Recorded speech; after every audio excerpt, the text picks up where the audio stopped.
me. It was Zoom this time. Okay, good. So Zoom went bye-bye. I'm sorry about that. We didn't lose anything, I don't think. Can you hear me, Robert? Robert, can you hear me? Oh, wait a minute. I'm muted. My bad. I'm muted. Can you hear me? Is he able to hear me? Let me see. Virtual audio cable. Well, I'm thank you, Bloodbound. I'm glad you can hear me. Let me double check. Exit full screen. That way we can get it back to normal. Can you hear me?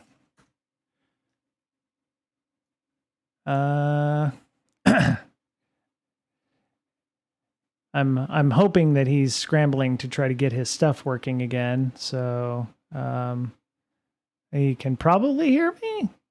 Guess I'm just hi. Oh, yes. Hey, Lady P. Yeah. We're working on some Android hacking. I can see you and I cannot hear you because I don't think you've said anything to me yet. Okay. Hello. This is the part of the show where Brian secretly starts sweating a lot because, it makes him nervous to do these things. Let me double check and make sure. I'm pretty sure he can see me because I can see the UI. I'm not exactly sure what happened with the Zoom function though. So excrement occurs. Yes, Lady P. Very much so. And now it says I have 0 viewers, so something happened. But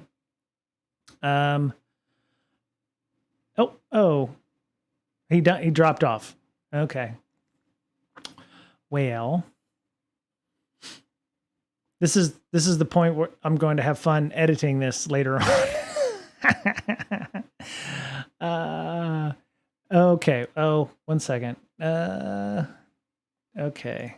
So around me, yes. Worn out faces.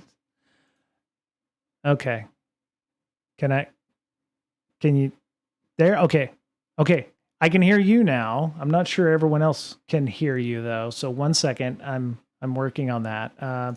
Go back to cable input and make sure the Zoom output is correct. I think it's probably that Zoom has dropped your audio capture bits because, window. Yeah, the window was gone for this. So, all right. Okay, give me a sound check real quick. Testes, you good? Yep, that's good. Okay. Okay. I think we're back. My stuff. Yes. I don't know about your stuff, but mine is flawless. Zoom died, so I totally did. I don't know what happened. Break the script. This whole thing is about. So yeah. Yeah. Oh wow, that red text is never good. Yeah. I wrote to fix the keyboard so you can actually bang on the keyboard and it type stuff. And really? when I did that, it seemed to not. It's something about the encoding when you write a file out with PowerShell, it like adds that weird old byte at the end, or does a carriage return in a new line, and for whatever reason, it doesn't like that very much. So I've recreated it in theory, and we should have a clean config that will actually start up and not gotta get angry. So we already got burp running. We're gonna start up the emulator.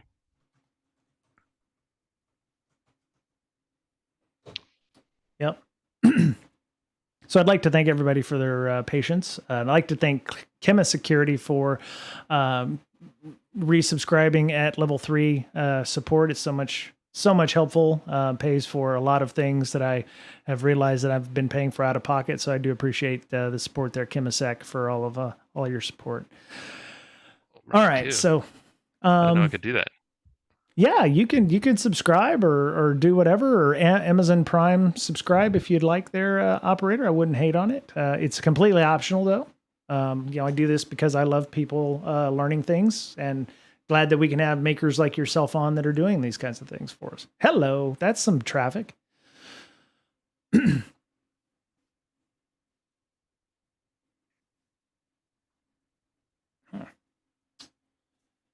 if I could, if I didn't have to chew the air out here, I'd be out taking a walk a little later. But yeah, for those of you in the Pacific Northwest with me, I feel your pain. So, um, but so is is this emulating a specific handset? Because one of the things I do remember about Android Studio was Yep. you could say, I want it to be a tablet with this dimensions, or I want it to be a Yeah. a Galaxy Pixel 1 or something. Pixel, it's a Oh, it's Pixel a 2, Pixel 2. Okay, and I okay. want to have a build prop button where you can Yeah. just say whatever you want, and it will, to the best of my knowledge, like emulate that device Okay. to make it Okay. easy.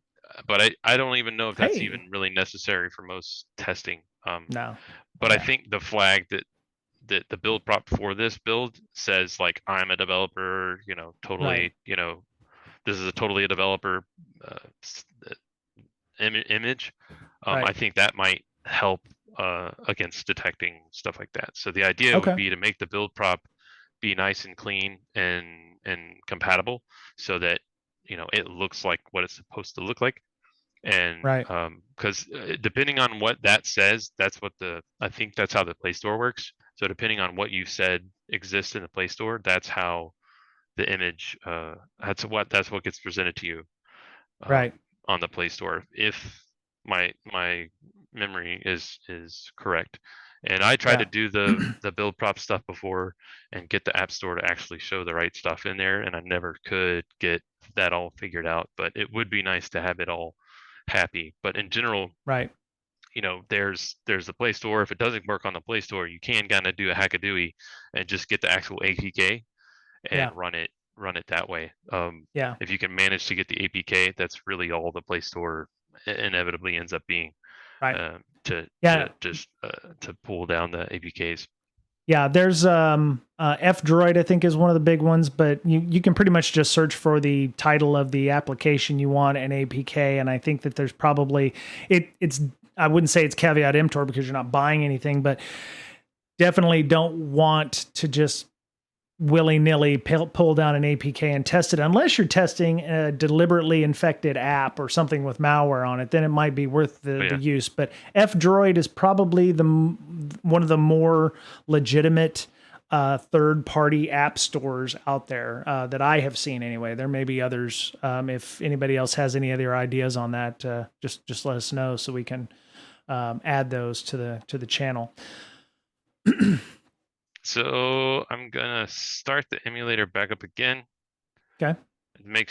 Try to make sure I've got root before we go to the next step, because I had to kind of recreate I went ran step 1 again so I could recreate a good image, and now we've kind of lost our roots, so we might have to redo the install Magisk. But if I'm Okay. correct, when you install Magisk, it patches the like system Right. image file that gets loaded, and it has nothing to do with Yeah. the pixel, the ABD folder that Right. the stuff gets dumped into here. The Yep. actual image for the pixel itself Mm-hmm. sits in a different folder, and I think in one of these folders, system images. So that's what Magisk is modifying. It's modifying one of the image files in here, which I think is system image.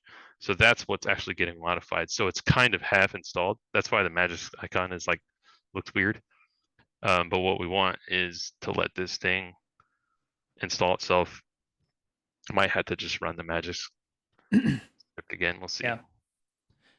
Yeah, before Magic's come along and they started playing around by trying to do, checking for root or whatever, there was ways to hide root. And I guess that's what Magic's has become. It's like it hides the root binary so that, it doesn't get detected by a safety net or what have you. There's not supposed to be a root or a su or a pseudo binary on the system. So the Magisk is going to, protect that or rename it or do some kind of jiggery pokery that makes it so that you can maintain root on the box. Now, when you shut this down and restart it, do you have to go through this whole process again? Because I'm thinking if I want to play Clash of Clans, I don't want to have to spend an hour building this thing again. No, the idea is you do the 1, 2, 3, 4, 5, 4, 4, 6, 4, whatever, all the way to 7. Once you're done with that, you really only have to press 4 and do whatever you want. And then when it comes to hanking with apps, that's kind of the next step is, what is the app checking for? What is it? How does it do what it's supposed to do? What are the detections in place it has, and how can you work around them? So I'll show you in a second here, and I might just start over. So I posted I posted so Bloodbound asked if I don't want to be rooted, whatever reason. And I said, from what I gathered from you, it was step 1, 2, 3, and 4, and then you're done. Yep, you're done. You got a number 5 is when you root it with Magisk. Well, number 5 is when you start walking out of the path of enlightenment, and into the world of all that. There belongs to the dark side, yes. Right. So we should get some You've definitely simplified the Android Studio process, because I tried. I installed all 25 gigs worth of that shit, and it's like I couldn't get anything working properly, or it was unstable as fuck. So it's bad. Like when you install the Android Studio, it puts stuff all over the place. Like there's files all over the system, and user folders and user paths and like program files, and like throws stuff everywhere. The idea with this is that it's all contained in there. So if like this, something's all mangled, who cares? You start over, 1, 2, 3, 4, 5, done, and it takes like 3 minutes to like completely start from scratch. And that's kind of the idea.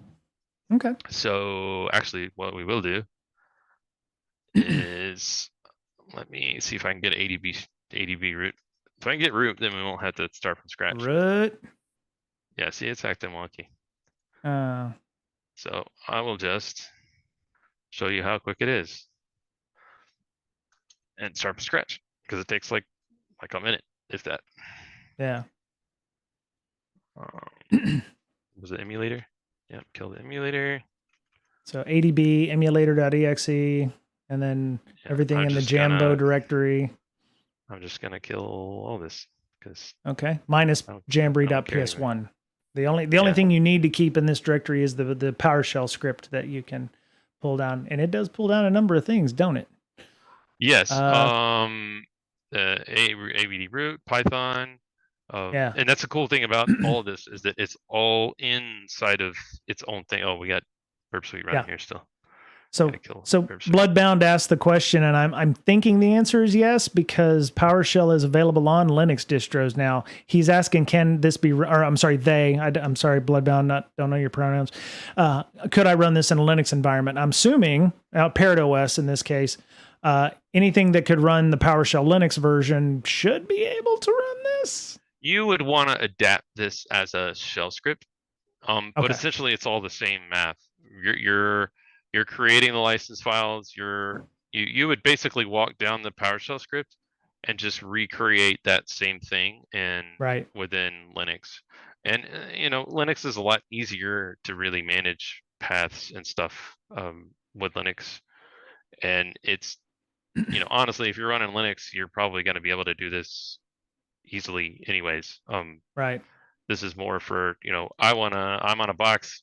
I'm sitting down in front of Sally's box, and she's got a standard Windows 10 image. Boom, I can start popping stuff pretty much instantly.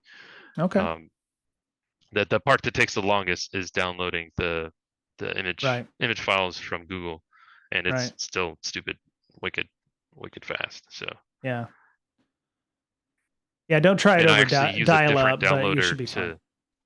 I use a different like .NET. I use the download because the .NET downloader is faster than the regular PowerShell downloader. But yeah, you can adapt this command line, one-liner ease of use to a shell script. You could pretty much make this a shell script that would do path checking and environment variable checking and set it all up for you. Nice. But the idea here is I have a similar project with Burp Suite. I have a similar project with Volatility, which is a memory analysis tool. It'll create. I need to update that with the NuGet version of Python, because it wants to install Python and make a big mess out of the computer. But I'm kind of big on making a single click thing that just like gives me what I want, especially in Windows. Okay. So Well, that's kind of so what I'm working towards. that's a good question. So you mentioned volatility, which is memory forensics and stuff. So, what would you need to use volatility for when analyzing Android APKs? Is There's it for there's a lot malware? of yeah, there's a lot of tools out there for like what do you call it, static analysis with Android. So like you Okay, just feed it an APK and it'll go and scan the APK for bad things. right. As far as like memory stuff for Android, I don't know of any like forensics tools specifically for Android stuff. I mean, it's essentially a Linux environment. Right, Mine, plus or minus all the Android ecosystem and all that mess. But I've right. never really done any forensics on Android stuff before. Okay, okay. But I would say there's a lot of tools out there already to analyze APKs, and that's not what I want. I want to see the traffic. I want to run a memory editor on them, which is included in the install base APKs. Right. Which the Game Guardian, it's China.com, but it will let you modify memory addresses and poke around Yeah. for kind of cheating on games and playing around with different games. So No, no, no. I'll show that. Enhancing Enhancing games. games, enhancing games. Enhancing game. Yes. We're Not no, testing no, no cheating. testing Cheating's bad. Well, I always I can't cheat on the good games. All the premium games Right. that Right. Right. those Right. have been hacked so many times by kid in the basement. They're like Yeah. more secure. Pay premium games are more secure than your bank's app at this point Yeah. because So all the kids are pounding on them I'm 24/7. old. I play this game it's an open source game. It's called Andor's Trail. It's been around since, Oh Android yeah, yeah, 3.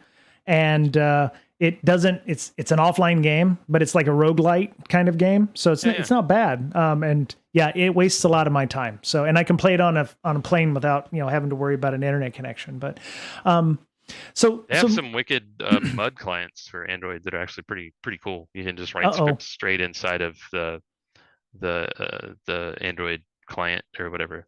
You're The speaking Lady P's telephone. language with the muds and the Yeah, moos. muds. Yeah, yeah, Yeah, yeah. The muds I and the tried. I moos. just end up writing bots for them. Just are hilarious. Yeah. Okay. Okay. Was it the Legend of the Green Dragon had running, and then the guy Yeah. that was running it at the office was like, "Hey, can you tell your thing to Oh, and stop? Because mushes. like you're just running around like owning the whole server." And I was like, "Yeah, okay, I'm done." Like I obsessed with it for 2 weeks. I'm out. So Yeah. Yeah, Bloodbound. I've had several emulators with ROMs too. Actually, what I was planning on doing was very similar to what Operator was doing. I was going to set up BlueStacks and stuff, and then maybe play some Android games from what I have on limited version, like some Sudoku or something. What all the cool kids are playing these days, and but Wordle. no, I Let's was do some Wordle modifying. yeah Wordle. Yeah, we'll Wordle the Wordle. hell out of that. Yeah, We'll yeah, just write make a all the little Wordles. Wordle. We can actually write a macro inside of Burp Suite that will like just solve Wordle puzzles for us. So like a Wordle comes in, it'll just be like, "What?" and it'll spit out the right response. You're Right, enhancing like a you're enhancing the yeah, game. yeah. Awesome. Excellent. We're Excellent. it's we're solving the problem that is the game, right? I mean That's right. that's all That's games right. are. Is they're just problems It's a and hurdle. That's right. patterns, Yeah. right? Find the pattern. Yep. Yep. Could you, okay, so with this simulator, and I don't know how much you can actually do with this, but can you do things like simulate certain events on there, like maybe a low power kind of issue or loss of connectivity to make it do other things? Like, let's say it requires an internet connection, but you disrupt the Wi-Fi connection or the network connection such that it causes a failure. Is that part of how you would be testing the applications? Are there Yeah. specific use cases you're looking for in that? Or is it just I mean, like, you pretty much have root, so you can do whatever you want. You can run whatever crazy Java you want to run, whatever APKs you want to run, with 80B commands. right? The cool thing about Magisk is it actually comes with its own embedded BusyBox, which gives you a lot more power within like the command line, Yep. within the 80B shell. So Including you could do a SSH. lot more stuff that you couldn't do with the standard like find command Yep. is like broken on Yep. Android, or like the PS command is missing all kinds of crap.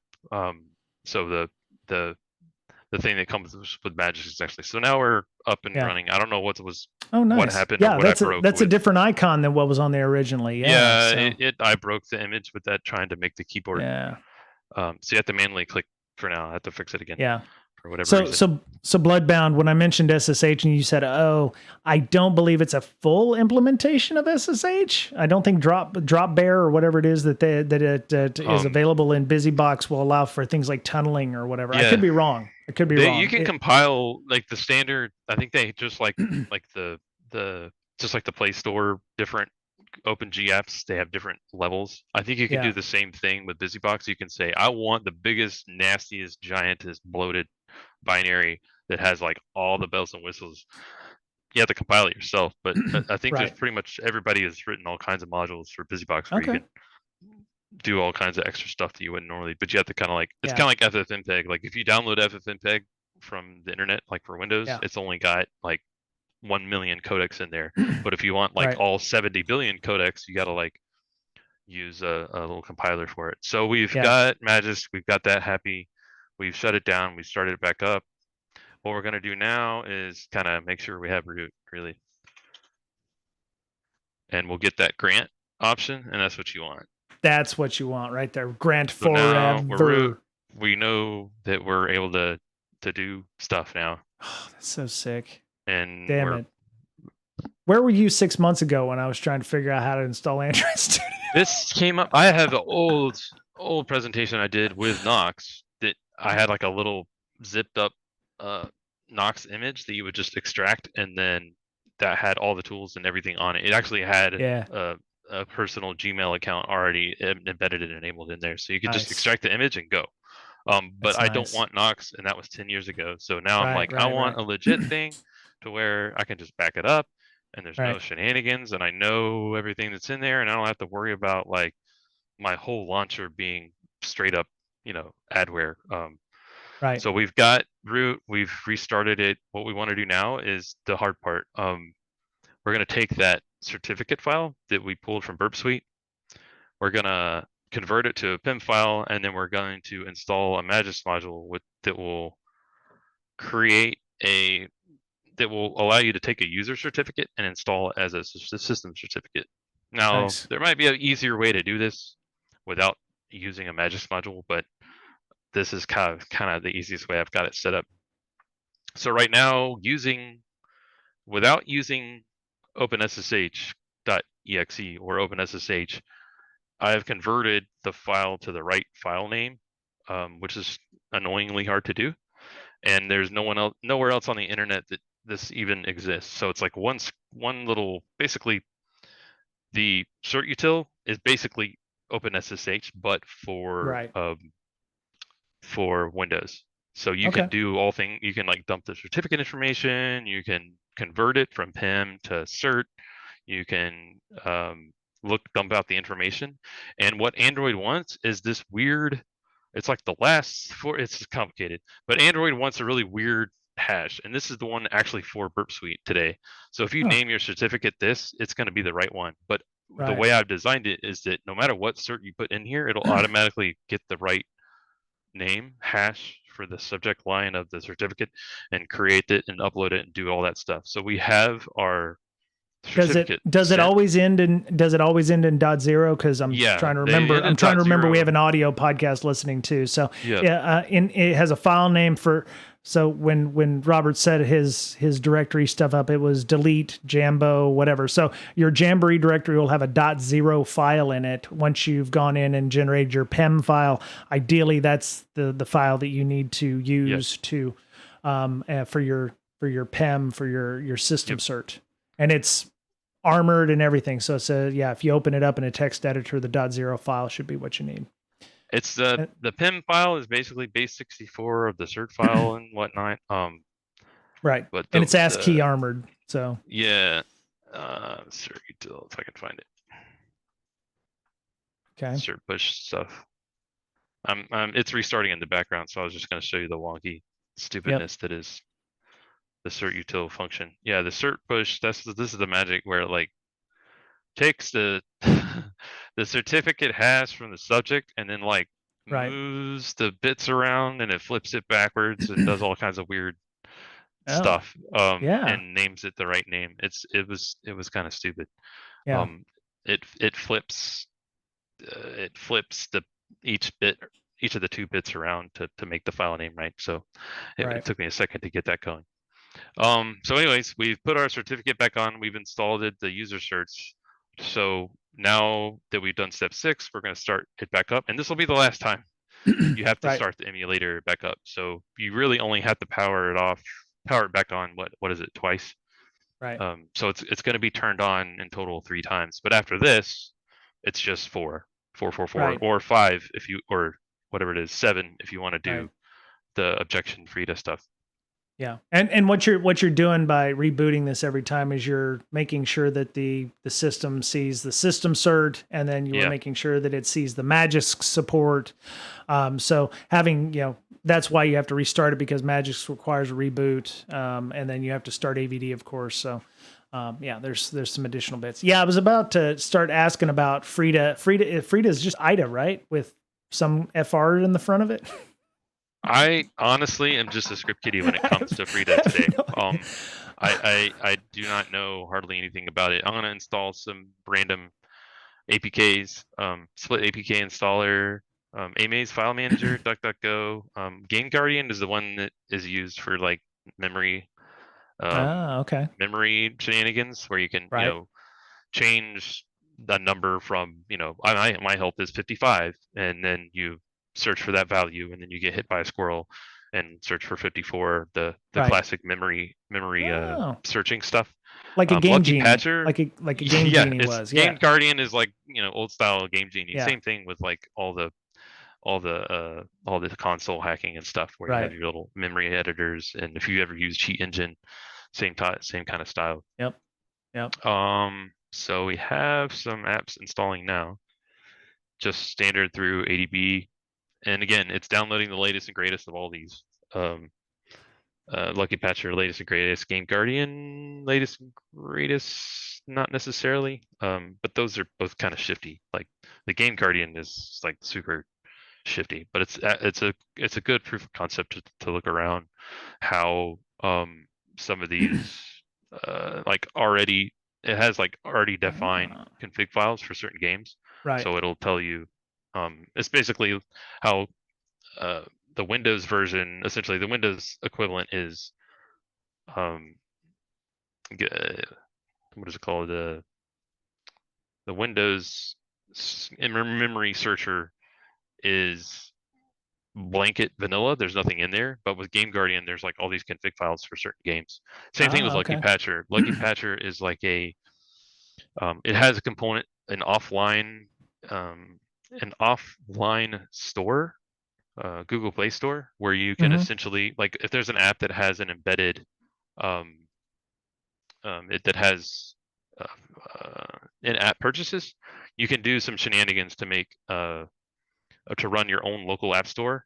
So Mm-hmm. when you run the application and you click the button that says, purchase a new T-shirt or whatever, it Right. will use Lucky Patcher, will the store will have a local store, so that all gets forwarded back, and it says, yes, Robert has purchased all of these bells and whistles for whatever this game is.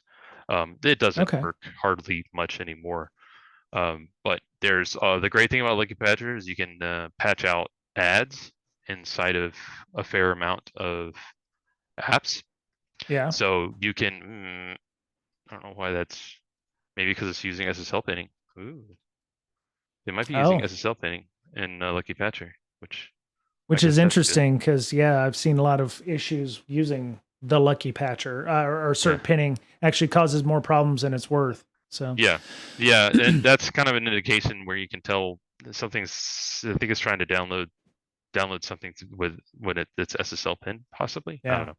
But anyways, we've got the cert, it's running, we've got root, we've pushed the cert to the thing. If you know it works, because you'll start to see, you'll always Traffic. see traffic of HTTP at the beginning. Right. So when Burp Suite's running, Fucking right when you double turn it click. on, you'll see here and there, you'll see a couple of ping outs, but all the Android apps that come base have SSL pinning on them. But for example, you should see Magisk in here. But when you start seeing HTTPS, that's when you know you're hooking a Right. fair amount of the SSL traffic. So you have your system Right. cert is working There's lucky when you patchers. see I see the lucky HTTPS. patchers there. Yeah. Yeah, Okay. it's almost like it tried to securely download some portion of it. Yeah. That's why I want to try the ADB switching for the proxies, because you can turn it on Right. and off. So I can easily, without having to shut it down, I want to be able to easily turn the proxy on and off, which you might even could Right. do in Burp Suite. But anyways, I'm gonna pick a random one. The fun part about this is that the Frida objection part is like a UI based. Okay. So it So will does Frida run on the emulator itself, or does it run on Windows it and runs hook both. in? Okay. That XZ file I was talking about is a compressed file. It extracts, and then it uploads it to the phone, and then executes that binary on the phone itself. So right now there is a listening service on the Android device itself Right. that's listening for sockets or Okay. connections. Right. So when you run it's basically like a PS command, but for Frida, it'll Mm-hmm. give us a list here of like essentially most, if not all, the apps installed there. So you can just type, like DuckDuckGo or whatever you want to inspect, Oh, very and it nice. will have like this little function in PowerShell that will make a UI out of whatever you want. So you can just type whatever app you want to start, click OK. It starts Okay. it through objection, and then does SYNKEY, which is like you shouldn't be able to do SYNKEY commands in PowerShell with like EDR running or Right. any kind of EDR, but you can. And however, for whatever reason, it's not picked up. So that's a kind of interesting little tidbit that I discovered doing this. So Right. we've turned on SSL depinning. We're hooked the application with objection, and now we can kind of go in here and just start poking around and see what traffic we can see. And I'll show you like the random game I picked is like some sushi game that runs beautifully. It's a 3D Okay. 3D game. So in But the chat window, I've added posts to where you can find Objection, the software, and Frida if you wanted to take a look at it outside of the system here. Bloodbound also says you can run Kali NetHunter on here. I've heard of Kali NetHunter, but I've never used it before. I'm assuming it makes your Android even more bloated than before because it's Kali nice. Linux. But I'm imagining it's for mobile device pen testing or what have you. I haven't had a chance to search for it yet, but I have heard of the name. So there it is. Oh, yeah, it's mobile pen testing platform. So Okay. Yeah, that would be fun to play around with. For me, the next step is, at the end of the day, I want to be able to run most apps and then most games without having that root detection. And that's where so here's just me searching for Brakesec. So we're seeing the SSL traffic. We've hooked it. We're seeing all the bits that we need to see. Very nice. As far as the traffic. So we're basically very nice. more or less done from here. Now it's the cat and mouse game. It's figure out what this APK is doing. How can we use Magis to bypass the root detection? There's blacklisting in here where you can go and say, okay, I want to turn on the Zygisk, which will help bypass some of that.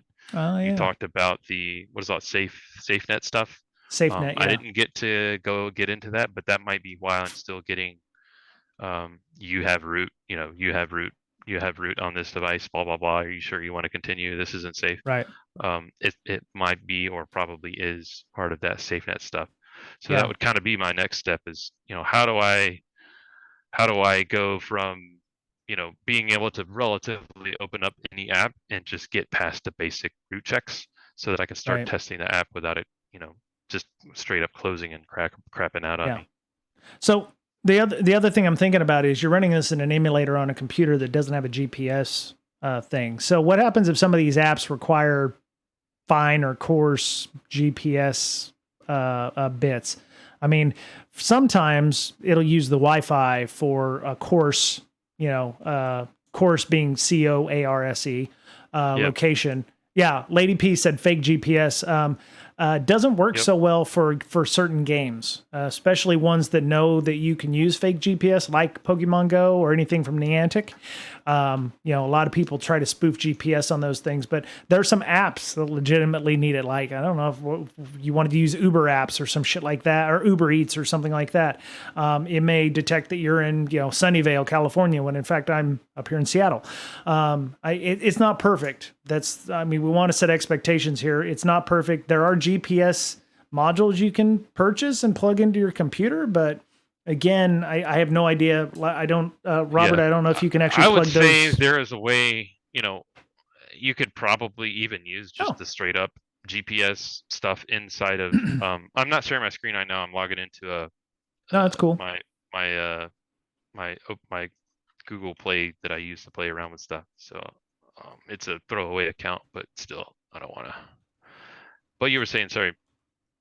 Yeah, I was just, it's not going to emulate a phone perfectly, but it will emulate a phone, I think, enough for a lot of folks. Yeah, so Bloodbound, thank you. I know you got to go eat and everything, but yeah, appreciate all the good questions and the good feedback and stuff. Lady P says serial GPS units will send legit NMEA messages on Android, NMEA. Sure. Yep. So Yeah. yeah, As long there's as you're options there. using, yeah, as long as you're using probably the legit way to send your GPS, I'm assuming you Right. can spoof it or whatever you Yeah. need to do. Yeah, and again, it just I think it just matters how QEMU can connect to those USB devices or peripherals through the windows of the Linux stack in this case. I actually did have a GPS unit at some point. Where the hell did that go? I may have gotten rid of it or something. Back when I was like trying to war drive and stuff, I had one for Oh yeah. shits and giggles. Yeah. Going back. Yeah. She's Lady P says that serial units are universally supported. There you That's go. cool. There's So it's there's your just Pokemon Go right there. yeah. Well, yeah, you can install it, but until Yeah. you run it, and then it's like it will detect or it will close Oh yeah. itself automatically and say jailbreaking detected, et cetera, et cetera. Ingress was the same way. I found that out. Ingress is the second generation game that Pokemon Go's data samples use. For example, she Lady Peace posted a link to Adafruit. Adafruit Oh, stuff. Yeah. yeah, Adafruit Ultimate GPS with USB 66 channel with 10 Hz updates for $30. Oh, it's a little bitty module. So, Yeah, I would and assume a it's out of game stock. like I would assume a game like Pokemon would be a pretty high barrier to entry. Yeah, You're probably gonna have to turn on all the anti-root stuff, and you're gonna have to like probably patch the APK yeah, to find whatever hook that they're using to like detect the thing that makes it not work.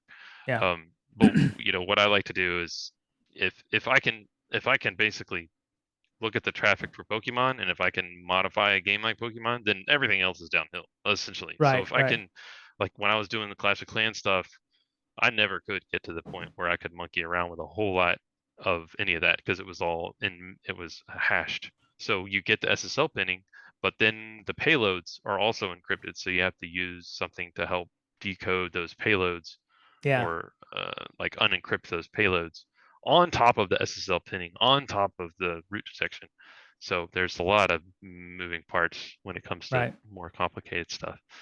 But Does would a touch screen work on it if you had a like I'm just if you had a touch yeah, screen on your laptop or whatever the touch screen works, can you do like swipe or UI checks or anything like that? I'm just trying to think beyond security on this. If you were a developer and wanted to poke around I'm on this. assuming it's anything the emulator can do. Like there is some pieces of the puzzle that are missing. Like for example, I did talk about the missing the missing like virtual the Android Studio has like a virtual room you can run around and you can put barcodes up there or whatever images you want to Right, put up there. right. And I think you can play videos into it too. Otherwise, you'd Okay. have to like write some script or write some kind of application to push images to the camera like API or whatever. But usually what I'll do for apps before I start poking with them, I'll clean up the storage and make sure there's any like it's never been run before is what the state you want, because when you install an app it actually runs it 90% of the time. So I make sure before I do anything, I make sure what I should do is clean out the app store. You want to completely clean out the app cache for Google Play and all that stuff, the Google framework, the Google Play framework. You want to clear all that out and make sure it's all going through Burp Suite before you like start anything you want to poke around with. That makes sense. Yeah. So now we're actually ready to run like Frida with the sushi app game. Yeah. Yeah, because once you like get the burp up, it's just like a website. It's just pretty much like a web server. You want to interrogate the calls. You want to use the site as it, or the app as it's intended. You know, check the APIs. That's one of the things that I remember testing or asking about testing. It was like, you have a mobile app and it's like, well, we have it on iOS, and we're like, okay, great. Is it just like a web app inside of a fancy browser looking thing where the APIs are all called the same? Because if it's just you're pressing a button and it's calling the same API that I can call on the regular website, it's not really an app.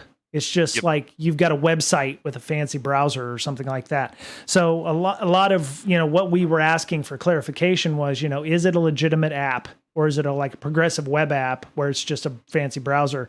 If that's the case, then we don't necessarily have to do all of it. Thank you so much, anonymous cheerer. I appreciate you. For, you know, doing testing or something like that, you know, where it would save us time, because if it's like we don't have, you know, we've accidentally screwed up our jailbreaking on our iPhone or our Android device, it's going to take us time, and you know, obviously, money is the name of the game here. So we can spend 8 hours trying to re-jailbreak a device, or wait looking for a jailbreak for our iPhone, or we can just test all the APIs that the mobile device calls. Everything else on the progressive web app or the app itself is just window dressing at that point.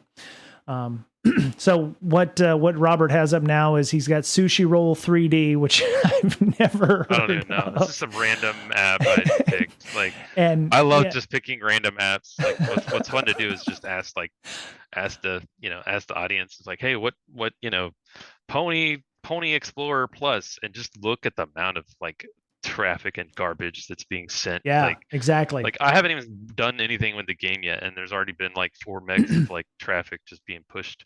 Yeah, to their AAX, site. Amazon like, ad system. Yeah, I'm seeing telemetry.sdk.in mobile. Like, it's gross. Yeah. And that could be a finding too. If you're like, hey, you know, you're a health app and you're pushing a bunch of God knows what to Amazon-adsystem.com or, you know, telemetry. Whatever. If there's telemetry being sent that could be personally identifying to a person, and you could tie those logs for ad logs to application logs, then you could run into some issues. So, yeah.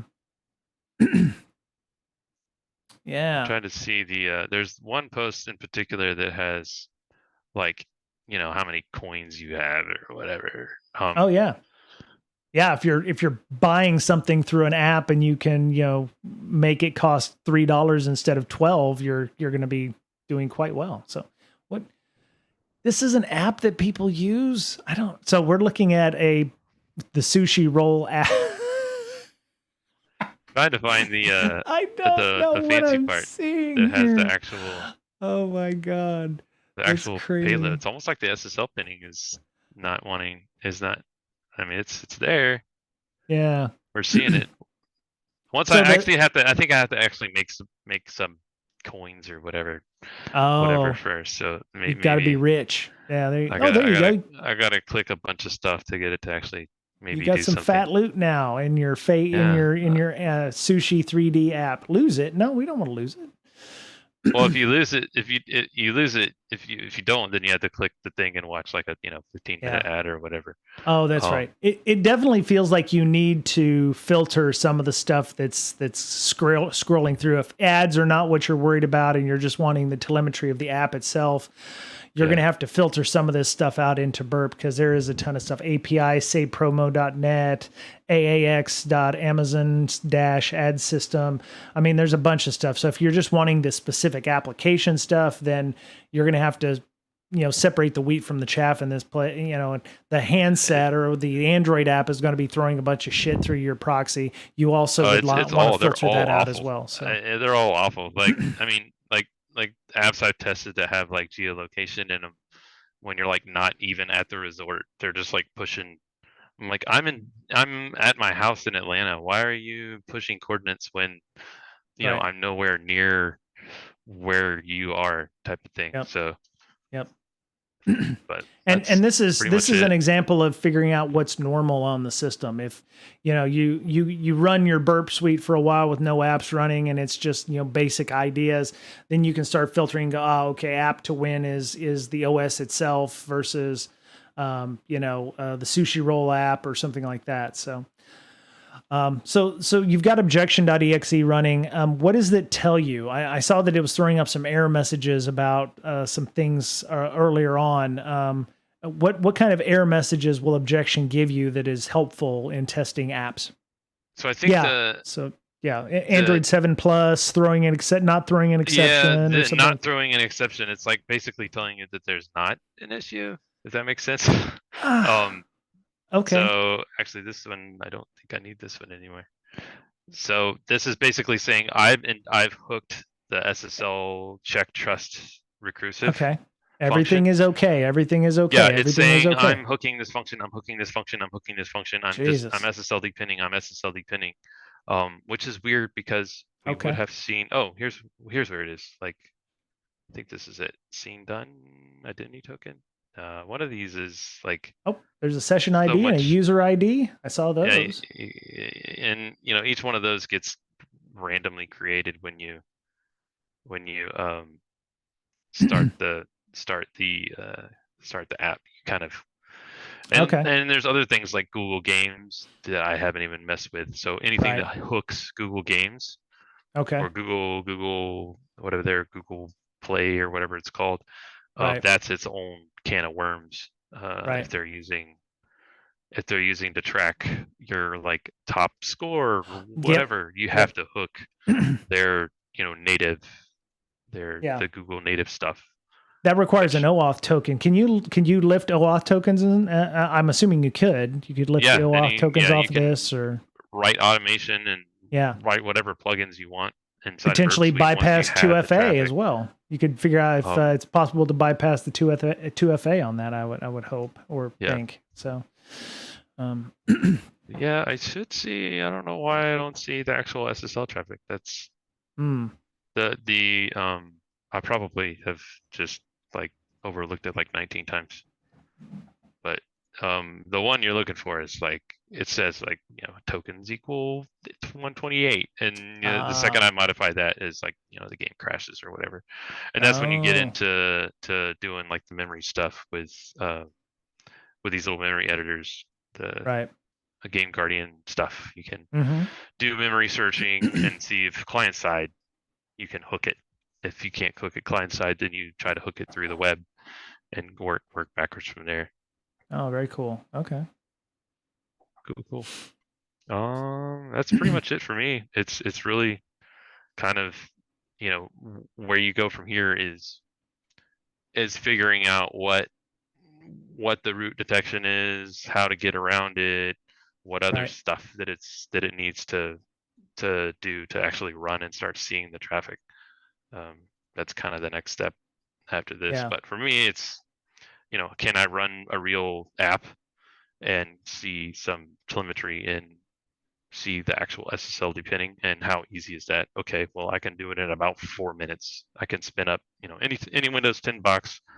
I can be dumping, information and not have to install Python or Java or mess with the host at all. It's all its own environment, and you don't have to worry about mangling your own stuff. But that's the idea.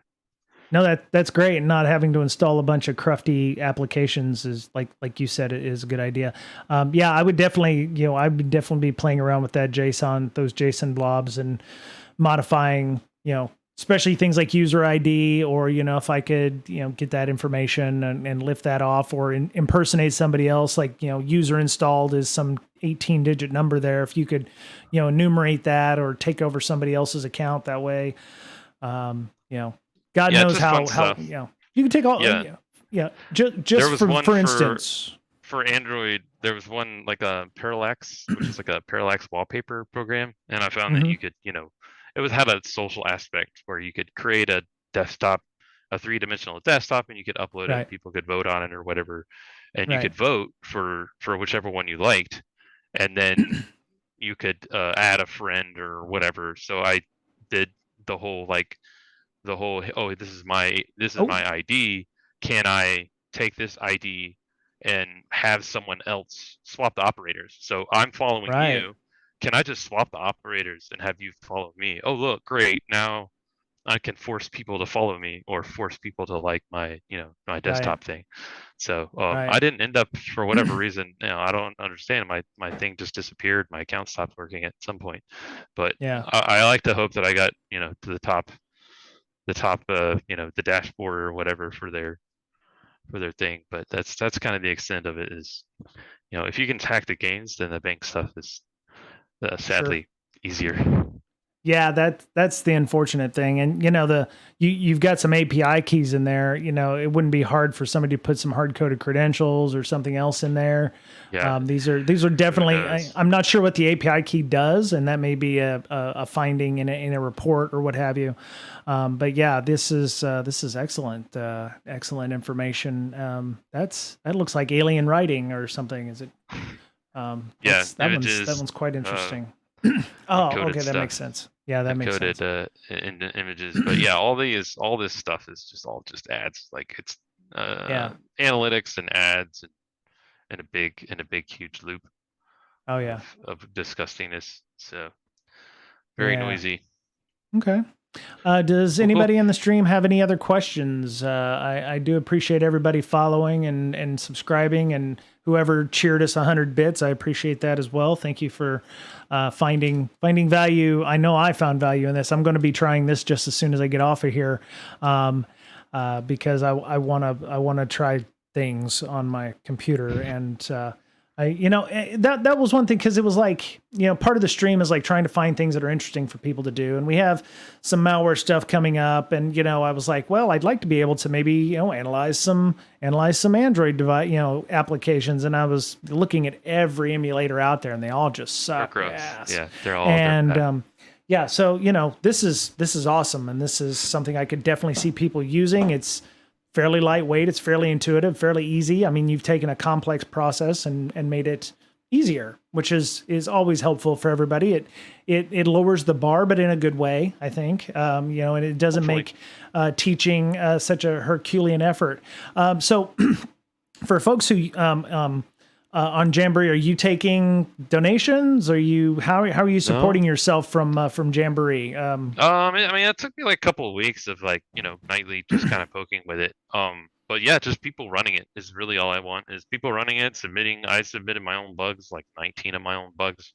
Okay, So really the best thing people can do is share it, submit bugs, whatever you can do to run it. I actually right, um tried to fix the keyboard thing, and I ended up breaking the whole thing. So it's right. more of, if people use it, then I'll make it even more idiot proof as it goes through, and Okay. eventually it'll just be like click to pwn. Like that would be my ultimate goal, but I don't want to do that unless people are actually, actually going to use it. So I have a tendency to go down rabbit holes for a Sure. couple months and then find out it's like nobody's using it, so I'm not gonna. It works for me. That's all.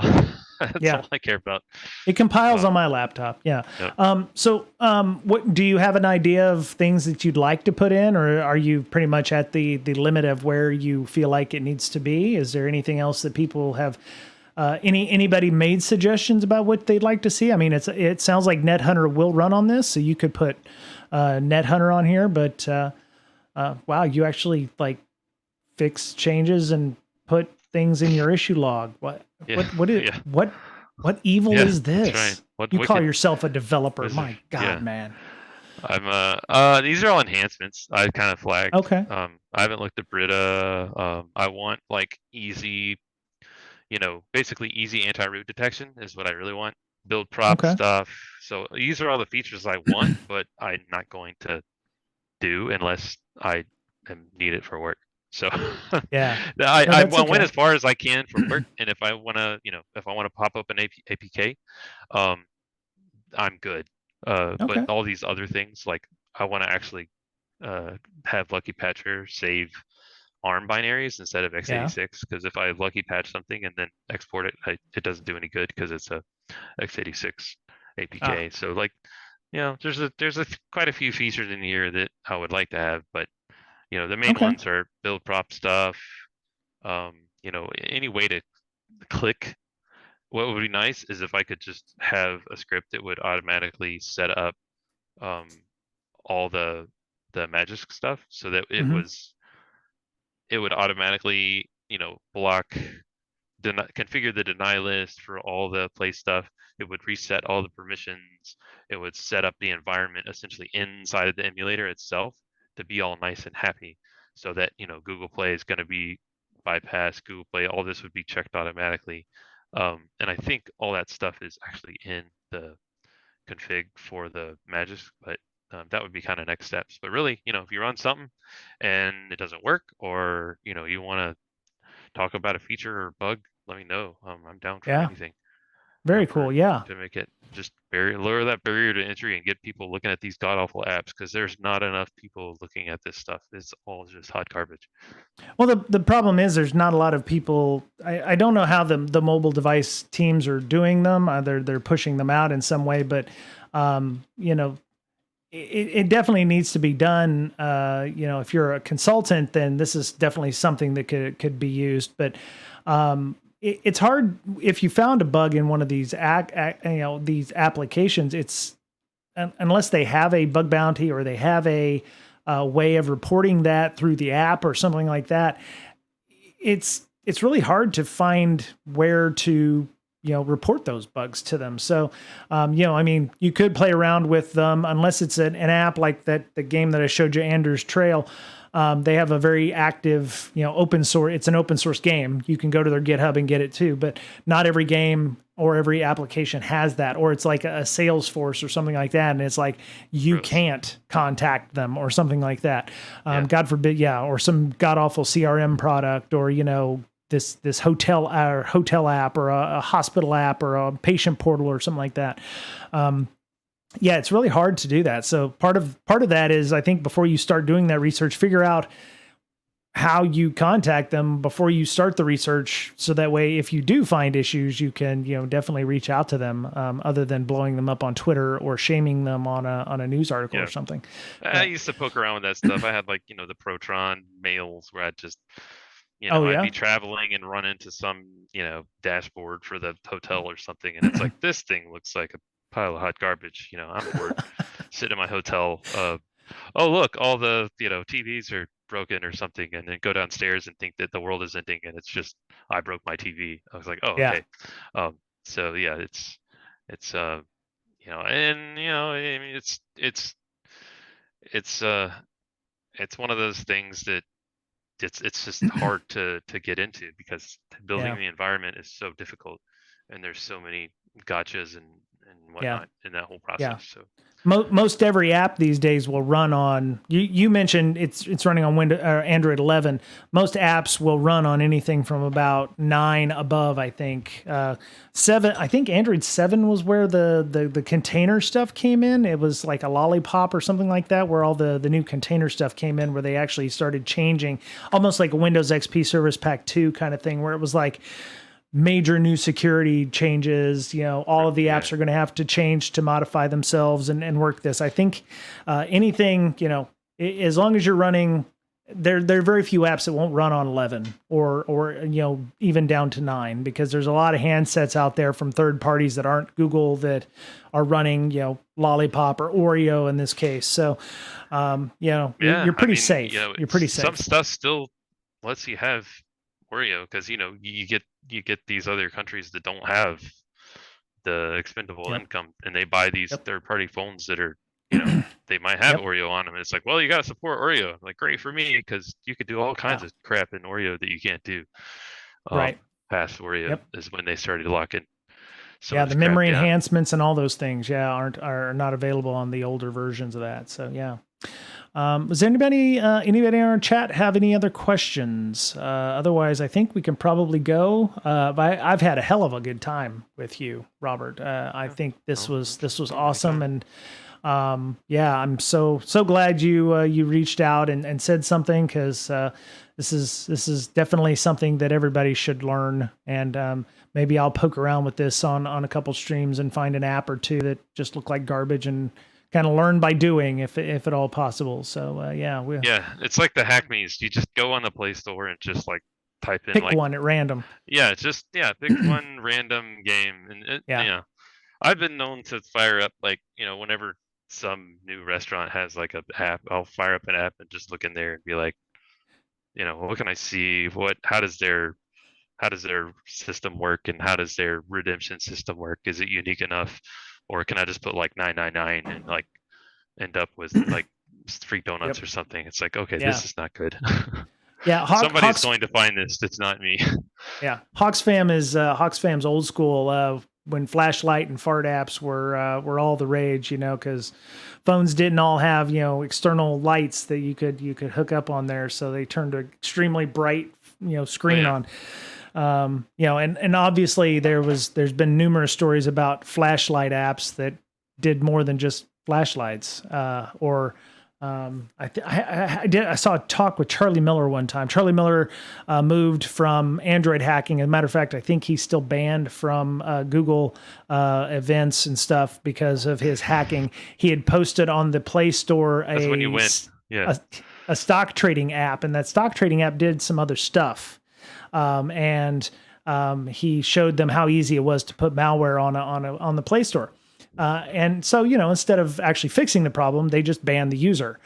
So he's unable to do a bunch of stuff. He's been banned as a developer, and he started moving on to car hacking and stuff. But yeah, he was showing at the time, and this was I was still living in Austin. So it was probably 2010, 2012. I mean, this is not new stuff, but the level of effort to get to testing in an environment is, and Robert's just made it that much easier for us. So I do appreciate that.